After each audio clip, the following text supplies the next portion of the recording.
Hello, welcome back to MTA Podcast. I am Teal. This is More Than Able. We are on Ep.4 and we are going to keep the ball rolling. I couldn't wait to come back and share this message that I have for you guys today because honestly, I had an eventful past week and week and a half.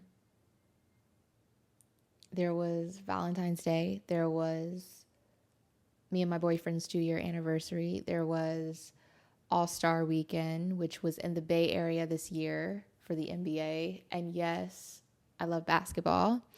I'm a basketball fanatic to say the least. And my boyfriend would laugh at that because sometimes I don't know what I'm talking about. And that's okay. But I love it. No, I used to play ball when I was younger, kind of grew out of that, but still love the sport. I'm a Minnesota Timberwolves fan because I love Anthony Edwards. I think he's a really ferocious player. I like the way he plays and I like his game. But I'm also a Lakers fan, die hard for that because my dad is a die hard Lakers fan. But we're not going to get into that. Shout out to Luca. We're here to talk about how God is more than a paycheck. While I was going through the All-Star events and seeing my man work, because my man works for an NBA player right now, and he used to play ball all his life, went D1 in college, and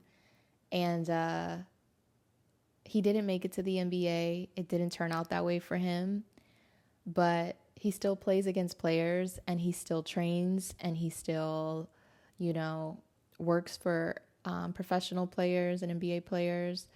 And he works with a lot of the top NBA agencies as well and does a lot of things for them and helps out in that area. He's done so much outside of just playing basketball. And I think it's so beautiful to see him fulfill his dreams and shoot for the stars and continue to put himself in rooms so that he can be acknowledged for his work and his talent and his skill and his IQ in the game. I was seeing him shine so much this past week, and it really made me, think about my life, my purpose, and what fulfills me. And, I think I shared this before, but I started in property management and was working my way into real estate, but it didn't turn out that way as I got older into my late 20s because now I'm 28 and I just feel like that's not the field for me anymore, And sometimes God redirects you. And there was a big redirection in my life in 2024. A lot of the things that I thought were for me, God was showing me that they were not. And one of those things was the field that I was in, and that was property management. There's a lot of work that goes into it, a lot of hours, a lot of work that you have to take home because you have to meet a quota every month. I was really good at my job. I was great at it. I even got opportunities, to travel and live in another state because of it. But it just was depleting me. It started to deplete me. And sometimes that happens. There's a shift in your life, Sometimes God doesn't want you to keep certain things forever. Sometimes it's just for a season. And right now I'm in the season of, fulfilling what's always been on my heart, since high school, and that is counseling, therapy, connecting with others, breathing into them life and encouragement. And that is why I'm doing this. And this is fulfilling to me. This is something that fills my cup. It gets me excited. It gets me going. I love the photography and the cinematics behind it too, because that's a talent of mine. And I just love that I get to share and give God the glory while I do this. So, the message is not the message is more than a paycheck today, because essentially when you're doing something you love, it doesn't matter how much money you're making. It doesn't matter what's coming from it, you know, especially if it's all about money, then it's not for you. It's not fulfilling you if it doesn't fulfill your spirit, right? So I want to get into some key points on what more than a paycheck really means, and how God is more than just the money. He's more than just material things. And he wants more for you than that. Because honestly, ultimately, that is just paper. You know, it leaves, it doesn't go with you when you die. He wants to grow you in a more sustainable way where your spirit is growing, not, you know, what's going on around you and worldly things and material things. Now, he may gift you and bless you, you know, to where you can go get that house that you've always dreamed of, or go get that car that you've always wanted. But it's not just about that. And if you make life all about that, then you're ultimately lost, because you'll never feel true validation within yourself if that's all you're chasing. So some key points I want to make are in my journal.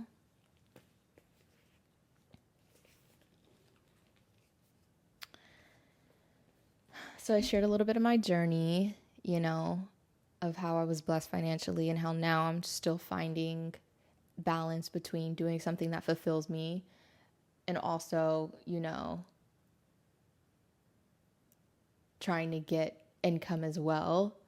Because, you know, ultimately this is not getting me income. Like, this is not something that's paying me, at least not right now. And I want to do something on the side of this that fills my cup too. And it's really hard, you know.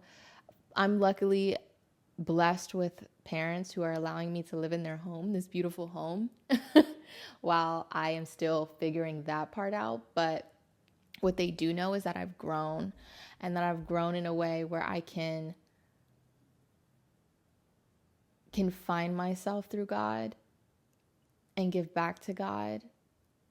And they support this. They support this channel. They support me redirecting my career. And ultimately, I want to be able to have a part-time job where I can put money into this more and give to this more than I am now. But I want to start by saying that my parents are a great example for me as to how to steward money well, and to how to, you know, steward it in a way that God sees fit. Because, you know, I've always seen them tithe their 10% every Sunday. I've always seen them give back to charities. I've always seen them give back to people in their homes that they've grown up in, their own families, my aunts and uncles, my cousins. You know, I've seen them give back to them when they need it. They're always there, lending their hand in any way that they can to initiate out of love, but also to remind themselves that it's not theirs at the end of the day. God blessed them with that. And because he blessed them with it, they should give it freely, you know? And seeing that growing up, it reminds me of how I should take care of what God has given me.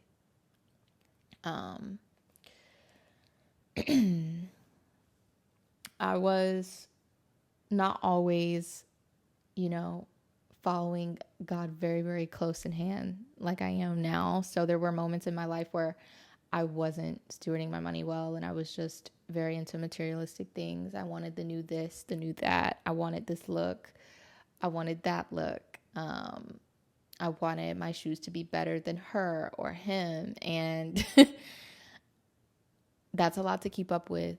You know, you have to manage that on your own, because God isn't managing that for you, you know? And it's not a healthy way of carrying yourself. And I had to learn that too, you know?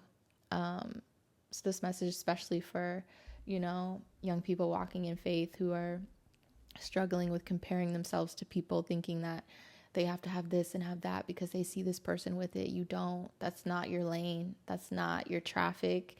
That's not your highway. You should just focus on what's in front of you. You know, God is a lamp unto your feet. He will guide you each step. And you just have to trust that. So I've learned that, but I also want to talk about the negative effects of fast money, because fast money, especially in Gen Z and millennial generation, is all around you. And if you're walking with Christ and you're trying to like navigate how to carry yourself well financially and carry yourself in a way that God honors financially, you have to say no to the fast money. And, you know, when I say fast money, I mean anything that you have to lose your integrity to get. Fast money refers to earning money quickly, often in ways that are high risk, short term, and sometimes involve unethical or questionable practices. Like gambling can be considered fast money.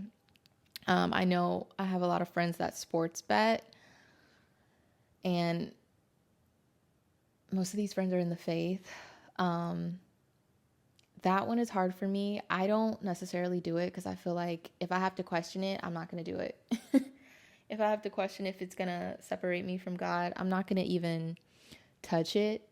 But some guys just think that, you know, they're just having fun with it, you know, and I don't like to judge people. I think if your heart posture is in the wrong place, then ultimately it's wrong. You know, if you're doing this and you become addicted, then it's wrong, because you just want money quick. You're looking for a way around things. You're not trusting God with his timing, you know?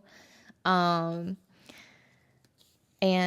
you know, so things like scamming, you know, illegal activities, we all know, you know, robbing,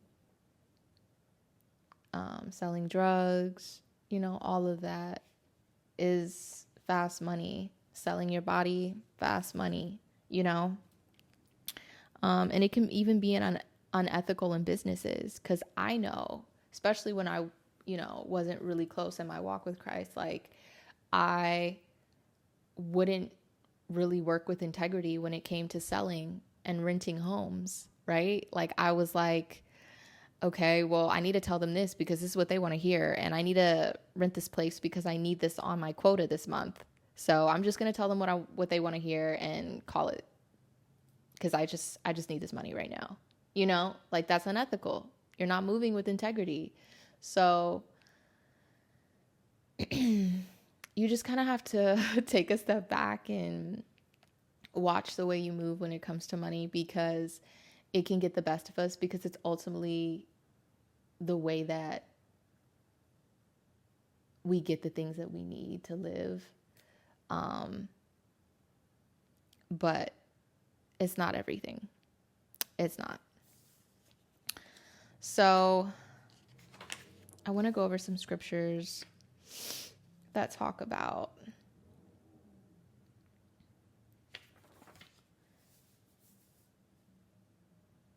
how God feels about money. So Proverbs 13:11 says, wealth gained hastily will dwindle, but whoever gathers little by little will increase it. Like if you ever notice how when you work hard for something, you enjoy it more. You are more at peace with it. You know, if it's not giving you peace, then it's not necessarily the right thing for you. It's not fulfilling you, you know? Like when you think about selling drugs or when you think about selling your body, you know, it doesn't give you peace. You're ultimately losing a part of your soul and a part of your spirit and your joy when you give that up and you do those things. So it's not from God. It's not fulfilling. It's not worth the money. You feel more fulfilled when you work your way up from a bottom, you know, when you see the bottom and you work your way up from that bit by bit and you get to where you want to get to off of hard work, dedication, and you don't have to lose your integrity to get that. It's everything. It makes you stronger mentally and your faith. It makes you trust God more because you know that there was a way and you kept going. in the right path. And it ultimately grows you to know that there's nothing that you can't work for. There's nothing that you have faith in. There's nothing that you can't have faith in that you can't work for, and that God can't help you or guide you through, no matter how hard it is. And things that come easy, you never value them as much either. And, an unhealthy focus on materialism and love of money will separate you from God completely. So you just need to steward what you have well and stay humble. If you are someone who is doing financially well right now and you are kind of seeing yourself, value the things that you have more than your connection with God, or more than, the relationships that you have and the connections that you have with those people. If you start judging people by what they have on, by what they look like, by what they're obtaining, that's when you need to question, like, okay, I need to take a step back. I need to steward my money in a more healthy way because I'm becoming materialistic. I'm making it a part of my identity. And staying humble allows you to value those things that God has blessed you with, value the home that you live in and the car that you drive without making it a part of your identity, and being quick to give, being quick to tell people that God gave me this, I worked hard for this in the faith, but ultimately the opportunities given to me were from God. These are his blessings. Giving it back to God is the key to staying humble.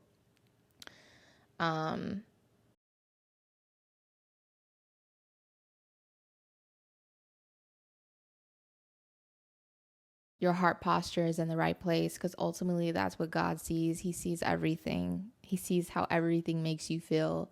He sees, all of the things that you think that you're hiding. You're not hiding them from him. Another verse I want to go over is Matthew 6:24. This is a popular one, and it says, "No one can serve two masters. You cannot serve God and money." 1 Timothy 6:10, "For the love of money is the root of all evil." Proverbs 28:20 reminds us, a faithful man will abound with blessings, but whoever hastens to be rich will not go unpunished. It just reminds us, these scriptures, they remind us that, money can turn bad real quick. It can change your heart posture real quick. It is one of the things that can nudge you into becoming a person that you thought you would never see, and not in a good way. And I think the takeaway from this is just to make sure that you're open to his direction when it comes to managing your finances, open to what God's telling you, open to what you feel is the right thing. Don't push anything, don't force anything. If you have to do that, then it's not for you. That's a dream, that's a job position, that's a, internship, whatever it may be. If you have to force it, if you have to be something that is not of you or not of God to get that thing, then it's not for you. You want to focus on God's provision, not the problem.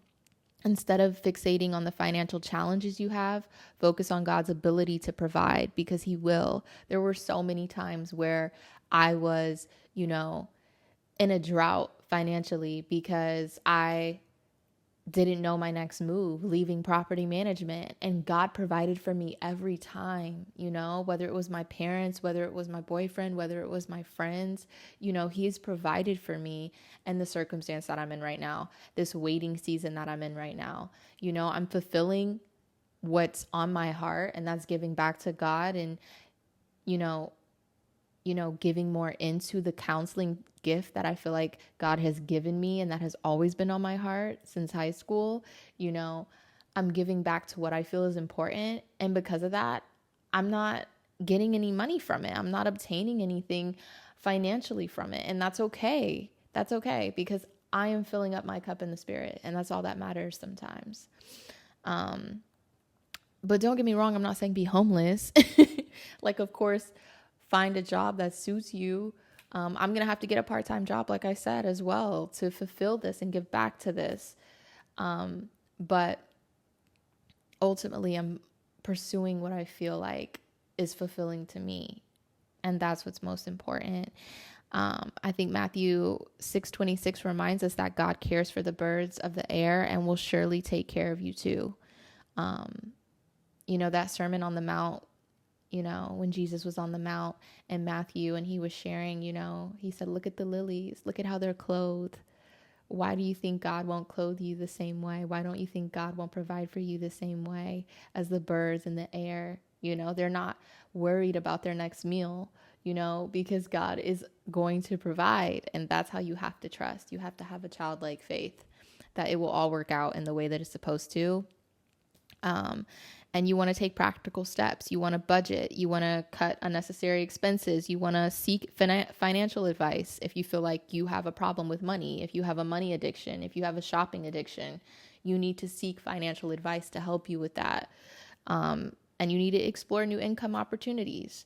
I think that sometimes the redirection is because God wants you somewhere else. So you want to give everything a try that you feel like is on your heart, right? Because faith and action go hand in hand. You can't help yourself financially if you are just sitting on the couch, if you're just letting life go by, thinking that, you'll never get a chance, drowning yourself in self-pity and self-doubt, because ultimately that's not going to be the way that God blesses you. And that's not going to be the way that you find what is your true purpose. Like, you have to go out there and you have to search for it.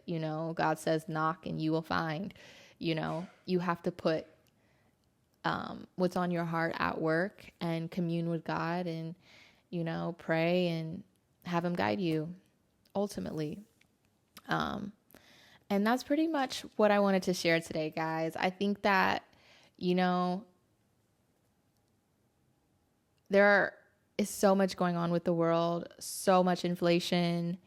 The economy is not where it should be, to say the least. We all know that it's hard out here. It really is. But you don't want to lose yourself, lose your worth, lose your peace by chasing after, financial wealth. It's hard out here as it is, and you don't need to leave your integrity behind to catch up to what the world lacks, which is financial security right now. I feel like a lot of people are struggling. And the last thing I want to say is this message, because right now I'm reading Corinthians and it is so good. And I'm in Corinthians 2, chapter 7 spoke to me because it said, you let the distress bring you to God, not drive you from him. The result will always be gain and not loss. Distress that drives us to God does that. It turns us around. It gets us back in the way of salvation. We never regret that kind of pain. We never regret that kind of struggle. But those who let distress drive them away from God are full of regrets.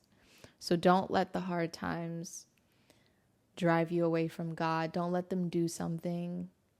Don't let it do something that ultimately separates you from him. Continue to stay true to you. Continue to walk in faith.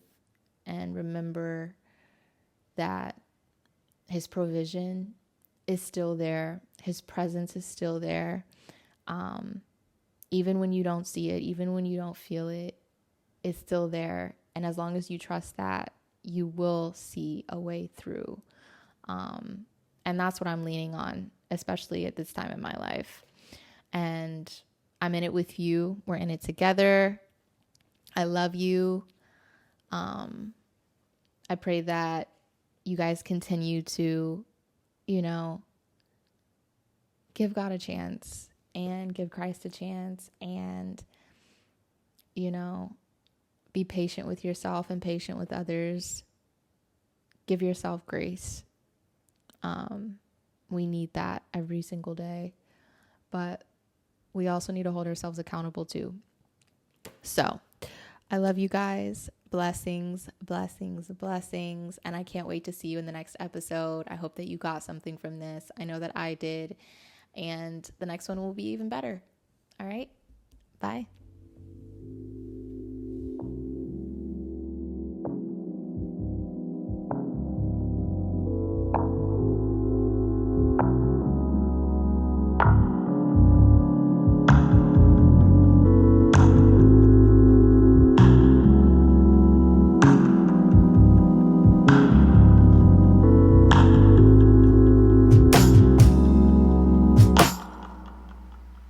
So don't you tell me I am selfish just because I look out for myself. I've been happy, working hard, so I won't have to cry when I'm older. I could have done this or that. I remember when I used to. Don't do it 'cause it does